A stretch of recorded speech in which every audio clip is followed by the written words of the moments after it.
interest rates are going to rise whether they cut rates or not. Let's get right into this. So we've just seen with what is happening in the UK, with what is to come here in Canada, Australia, and New Zealand, if the government decides to bail out the asset bubbles and collapsing economy over fighting inflation. In the UK, you have seen, in the face of inflation, a Bank of England that has barely lifted rates, and also you are seeing double-digit inflation. And now we have just seen that the government has come out with a great idea, which is to print money. The UK is doing exactly the same thing as Weimar Germany did after the First World War. Essentially, Weimar Germany was in big trouble after the First World War. They had to make a lot of payments to the US and the Allies after that First World War, and they couldn't make the payments. The country was incredibly indebted. Inflation started to soar, and they thought the best thing to combat that rising inflation was to print up money, and it had a disastrous effect by sending the Weimar Republic into a hyperinflation cycle. And not only that, the parallels between Weimar and the UK are even closer than you might think, because in the Weimar Republic, there was a lot of strikes that were going on at the time, and a lot of factories that were shutting down because of these strikes over the inflation. And that was another reason why the government stepped in. They decided, no, we're going to try and stimulate the economy by more deficit spending.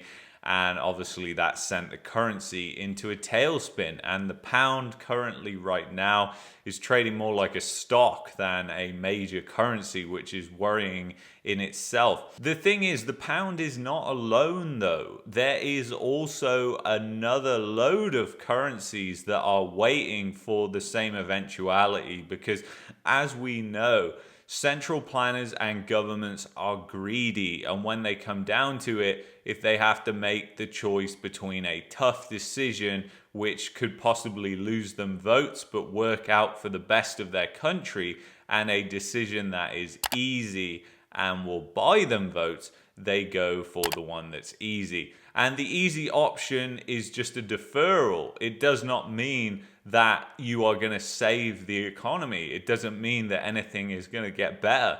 It just means they've simply deferred it, maybe for a couple of months, maybe for a year. The thing is, the situation that is unfolding right now in currency markets should be worrying everybody, because we have never seen major moves in major currencies like we are seeing right now. And it's not just the British pound. The Canadian dollar has been getting absolutely hammered recently. And part of the reason for that is a divergence between the bond yields and the actual yield in inflation. So basically, the inflation rate running extremely high, the bond yields have kind of capped themselves. And meanwhile, you've seen the currency sell off, which means that people are still fleeing from those bonds in droves. It's just somebody is there domestically within the country buying those bonds. Now, it could be the case that the banks are actually going in and buying these bonds because they know what is coming. They know that a banking crisis is on the way. The thing is, as we've seen in the UK, despite the government's efforts with their deficit spending plan that they have, real interest rates have absolutely soared since the announcement on Friday. In fact, some of the bond yields in the UK have gone up 1% in 2 days, the biggest 2-day move in bond yields ever recorded, which is just worrying to say the least. So now we know exactly what's going to happen in Canada, in Australia, and in New Zealand if the government does the same thing. The reason why I haven't included the US is because they have a slightly different scenario at play because of being the world's reserve currency.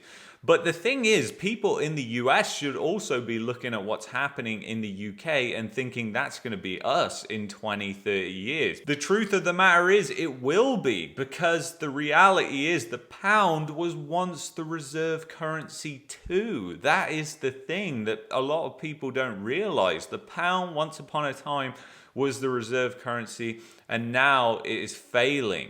And the fact is that is just, it does not bode well for the US dollar later down the road. The thing is, our governments do not have the best interests at heart of the country or the citizens. All they are concerned about is staying in power and getting more and more power as time goes on. And in fact, this has played out before in the past. In fact, I've been comparing a lot recently of current governments to the monarchy, because essentially the reason why the parliamentarians overthrew the monarchy in the English Civil War was because of the reckless spending of the king. And now you are seeing the exact same thing play out, but this time with the parliamentarians that are now the government.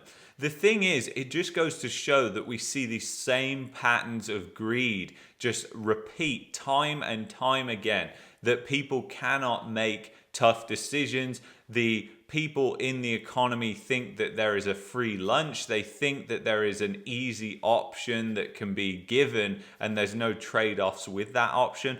But we all know, as people who think critically, that there is trade-offs to every decision that is made, that these central planners, usually their decisions have the opposite anticipated effect of what they thought would happen. In my opinion, as I've been saying for a long time on this channel, now is the time to diversify.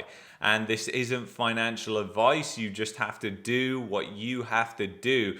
But diversification is really the only way that you're going to be able to weather a massive storm like the one is coming for the global economy. We're not only just seeing housing markets crash in Canada, we're seeing them crash across the globe in China, Australia, New Zealand, and soon to be in the UK and soon in the US too. And this is not a good sign at all for the global economy, since a lot of the global economy and the massive expansion in that economy that has been created around these asset bubbles. The thing is though, as we know, these asset bubbles cannot last forever, and that is the stark reality of what's going to happen here. Nothing can last forever, and that is just the reality of the situation.